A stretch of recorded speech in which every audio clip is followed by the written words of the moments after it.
Hi everyone, I just want to get on here today and talk about a very important topic, and that topic is inflammation. And I know you're thinking already, Tony, I know all about inflammation. I know it's bad for us, it creates disease and things like that. But do you really know what drives inflammation? Do you really know what's going on in your body when you're inflamed?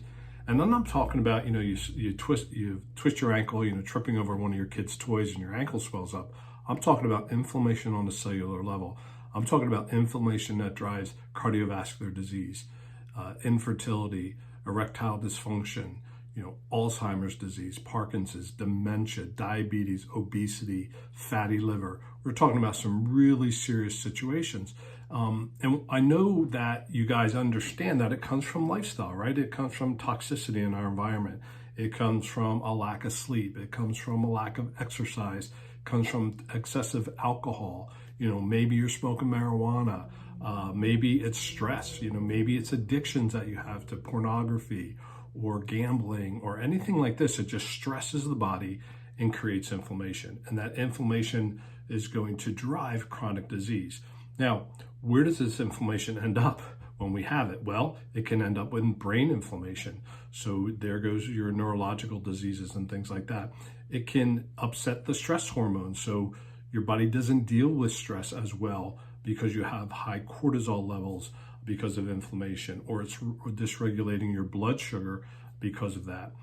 Maybe you have frequent colds or frequent infections, or maybe you've had COVID 3 or 4 times already and you were vaccinated. And all these things that just are driven by inflammation. Maybe you have some type of autoimmune disease and you get flare-ups of that autoimmune disease, whether it be a thyroid or psoriatic arthritis or rheumatoid arthritis, or so many different autoimmune diseases that can be flared up by inflammation. And perhaps maybe your inflammation is manifesting in gut symptoms and a dysbiosis, which is an imbalance of the good and bad bacteria in our gut, creating leaky gut. And that leads to allergies, sinusitis, upper respiratory infections, UTIs, you name it, all driven by inflammation. So you're thinking, okay, well, I have a cold, I have allergies, I have some food sensitivities, no big deal. No, it is a big deal. It's a huge deal, and it needs to be taken care of, because if not, it's going to lead to chronic disease. So what are the primary drivers of chronic disease from these inflammatory processes?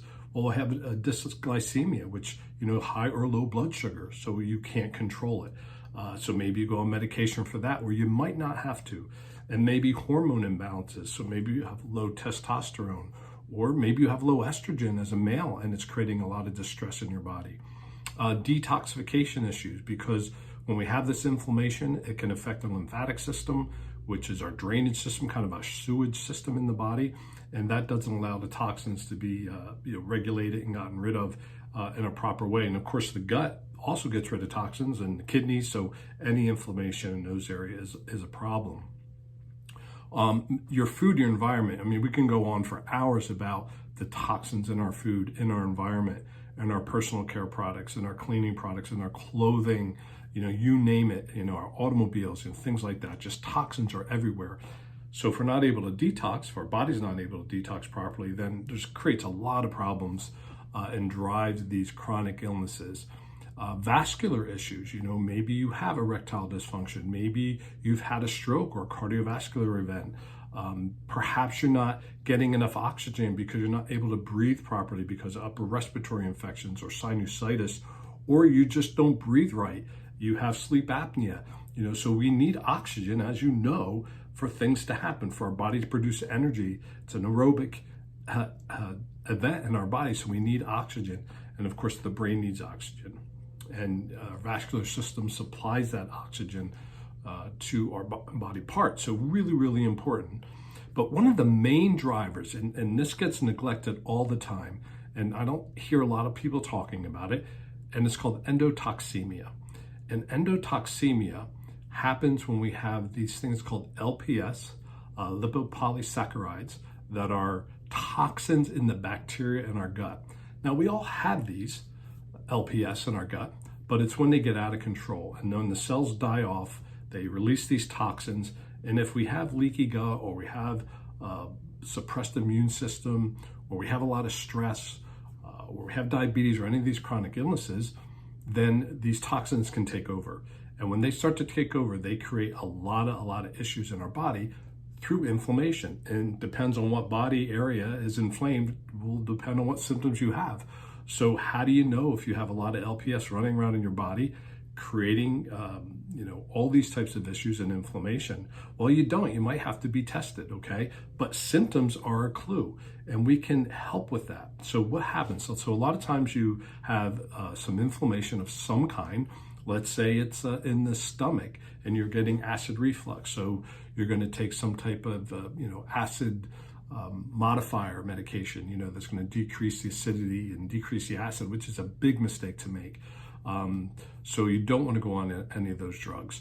Or maybe you have diarrhea, or you're constipated because of inflammation. So you're using over-the-counter medication or fibers or something like that to help the stools go on a more regular basis and be more regular, but you're not really addressing the issue. Or maybe you're taking some type of anti-inflammatory because you have some type of skin rash or irritation or eczema or psoriatic type reactions going on in your skin.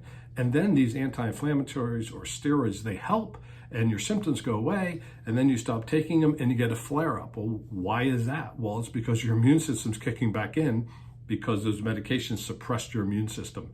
And it wants to react because you didn't get rid of the LPS, you didn't get rid of the endotoxins that are in your gut and in your body and in your bloodstream and in your brain, and just wreaking havoc on your cells and just creating more and more inflammation and more toxicity of your body. So then some people will just go straight to a detox and not fix the gut, because you have to fix the gut first. And that's, where we can help you. If you don't fix the gut first and you try to detox, what you end up doing is just, recirculating these toxins throughout the body, just creating more inflammation, just doing more damage, and just a vicious cycle. So this endotoxemia is a big deal, and it needs to be dealt with, and we can help you with that.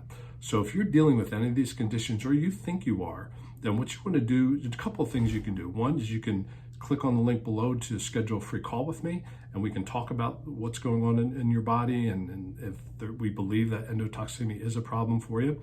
Or we have a free Facebook group, Mastering Men's Health, where you just get free information, like-minded guys in there, all trying to be healthy.